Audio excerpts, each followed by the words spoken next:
Halo Sobat Akbis, video ini membahas riset pemasaran dan masalah permintaan yang menjadi sorotan penting akhir-akhir ini. Simak penjelasannya ya. Seperti yang sudah diterangkan sebelumnya, di video kali ini kami akan membahas mengenai melaksanakan riset pemasaran dan meramalkan permintaan mata kuliah manajemen pemasaran. Sebelum memasuki pokok pembahasan, izinkan saya untuk mengenalkan anggota kelompok kami dari kelompok 13. Pertama ada Ananda Salsabila, kedua ada Cindy Dewi, ketiga ada Muhammad Iqbal Iksani, keempat ada Muhammad Rida Zikrillah, kelima ada Nurmai Linda, keenam ada Rizka Katurisma Fabriawan, ketujuh ada Rizalia Pisakbari, dan kedelapan ada Wiwi Sururu Munawara. Itu adalah semua anggota kelompok kami. Silakan untuk menyimak penjelasannya berikut ini. Kenapa perlu riset pemasaran? Riset pemasaran penting karena membantu bisnis memahami kebutuhan dan keinginan konsumen, serta membuat keputusan berdasarkan data, bukan asumsi. Dengan riset, perusahaan dapat mengurangi resiko kegagalan produk, menyesuaikan inovasi dengan tren pasar, dan menentukan strategi yang lebih tepat. Contohnya, sebelum meluncurkan kopi kekinian, perusahaan meneliti rasa favorit seperti karamel dan hazelnut, serta harga yang sesuai daya beli konsumen.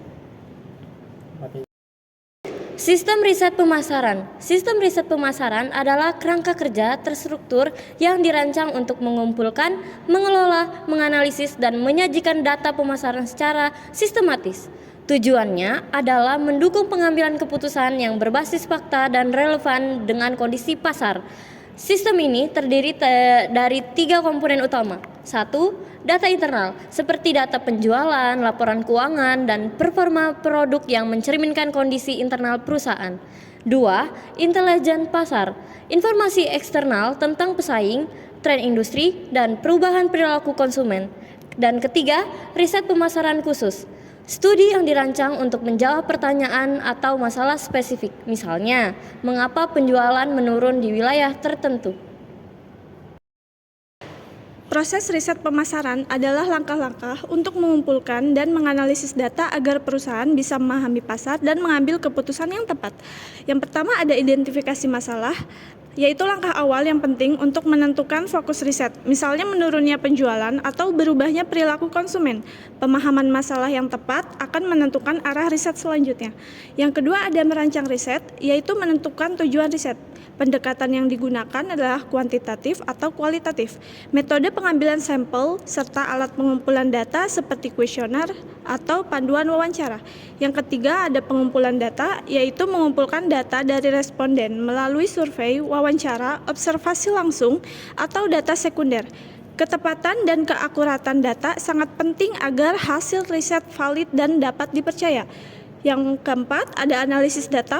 Data yang telah dikumpulkan dianalisis menggunakan metode statistik atau analisis tematik untuk menentukan pola dan hubungan antar variabel. Hasil ini akan menjawab pertanyaan dalam riset. Yang kelima ada penyusunan laporan hasil, yaitu laporan disusun berdasarkan tema riset, berisi interpretasi data dan rekomendasi strategis. Laporan ini menjadi acuan bagi manajemen dalam mengambil keputusan atau menyusun strategi pemasaran. Pendekatan riset pemasaran adalah cara atau metode yang digunakan untuk mengumpulkan dan menganalisis data, baik secara kuantitatif, secara mendalam, maupun kuantitatif atau terukur, guna memahami perilaku konsumen dan pasar.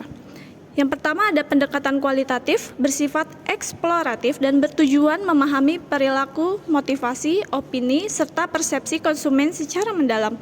Pendekatan ini cocok digunakan saat informasi masih terbatas atau ketika ingin memahami alasan di balik suatu tindakan konsumen. Contoh metodenya ada FGD, yaitu Focus Group Discussion, wawancara mendalam, dan observasi non-struktural. Yang kedua ada pendekatan kuantitatif, yaitu berfokus pada pengumpulan data berbentuk angka yang dapat diolah secara statistik untuk mengukur dan menguji hipotesis.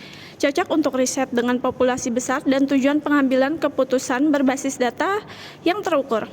Contoh metodenya seperti survei dengan skala Likert, kuesioner tertutup, dan data penjualan atau demografi. Nah, dalam riset pemasaran, Pemilihan instrumen yang tepat sangat menentukan kualitas data yang dikumpulkan. Ada beberapa instrumen riset yang sering digunakan. Yang pertama ada kuesioner, yaitu alat pertanyaan tertulis. Ini dibagikan secara langsung ataupun secara online. Ini cocok untuk survei besar dan mudah disebar. Hasilnya pun bisa dianalisis secara statistik. Misalnya, survei minat konsumen lewat Google Form. Yang kedua, ada wawancara, yaitu metode tanya jawab langsung yang sangat fleksibel dan digunakan untuk menggali informasi lebih mendalam, seperti motivasi dan perspektif responden terhadap suatu produk atau layanan. Dan yang ketiga ada observasi, yaitu cara mengamati langsung perilaku konsumen seperti saat pemilihan produk di toko. Metode ini berguna untuk melihat kebiasaan nyata para konsumen. Dan yang terakhir adalah di era digital, alat seperti Google Form, SuperMonkey, Typeprom penting dan sering dipakai karena mudah dipakai, efisien dan juga cepat. Pemilihan alat riset harus sesuai dengan tujuan riset, siapa respondennya, dan jenis data apa yang dikumpulkan. Apakah itu data, angka, pendapat, ataupun gabungan dari keduanya. Rencana sampling. Sampling adalah cara memilih sebagian orang dari populasi untuk dijadikan responden riset. Tujuannya agar riset lebih efisien, tapi tetap mewakili keseluruhan populasi. Jenis sampling yang umum digunakan ada random sampling, yaitu setiap orang dalam populasi punya kesempatan yang sama untuk dipilih. Contohnya memilih 100 pelanggan secara acak dari seluruh data pelanggan. Yang kedua ada purposive sampling, yaitu responden dipilih karena memiliki kriteria khusus yang sesuai dengan tujuan riset. Contohnya hanya memilih orang yang aktif berbelanja online setiap minggu.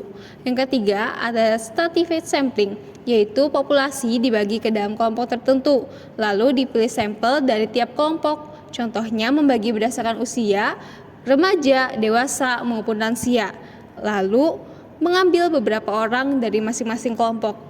Pemilihan jenis dan jumlah sampel penting agar hasil riset lebih tepat dan mewakili kondisi sebenarnya.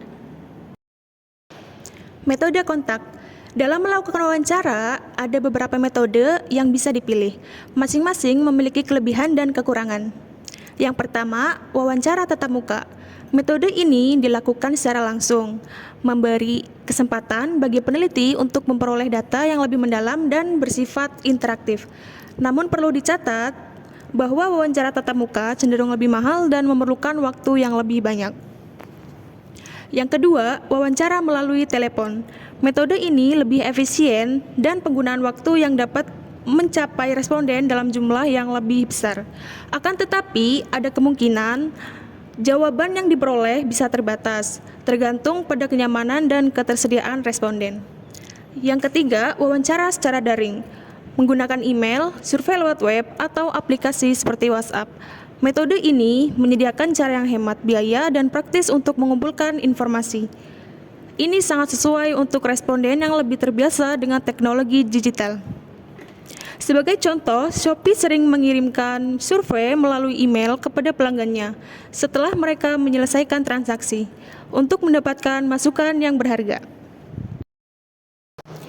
Peramalan permintaan. Peramalan permintaan merupakan hal penting yang bertujuan untuk memperkirakan jumlah barang atau layanan yang akan diminta oleh konsumen di masa depan.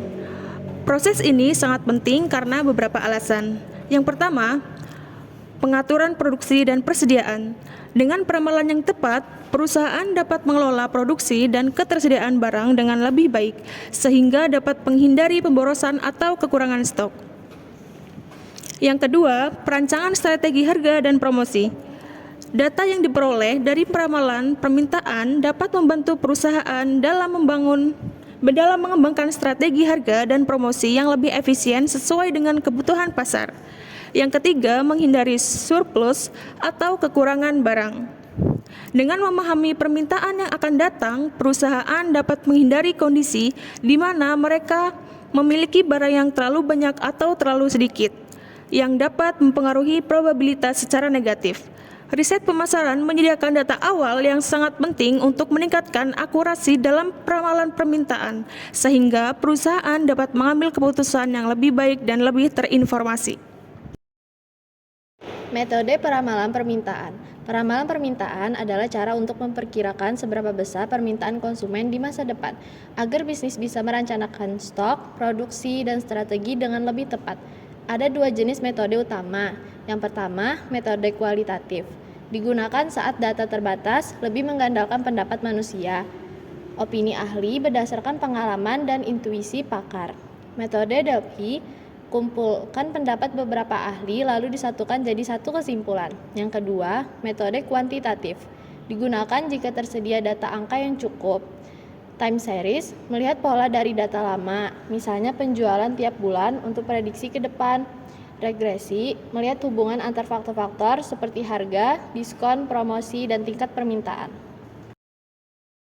Kesimpulan, riset pemasaran dan peramalan permintaan membantu perusahaan memahami pasar, membuat keputusan berbasis data, serta mengurangi risiko kegagalan.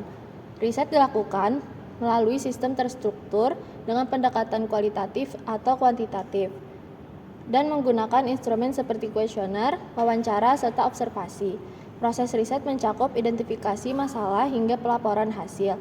Sementara itu, peramalan permintaan digunakan untuk memprediksi kebutuhan konsumen agar produksi dan strategi lebih tepat sasaran dengan metode kualitatif dan kuantitatif sesuai data yang tersedia.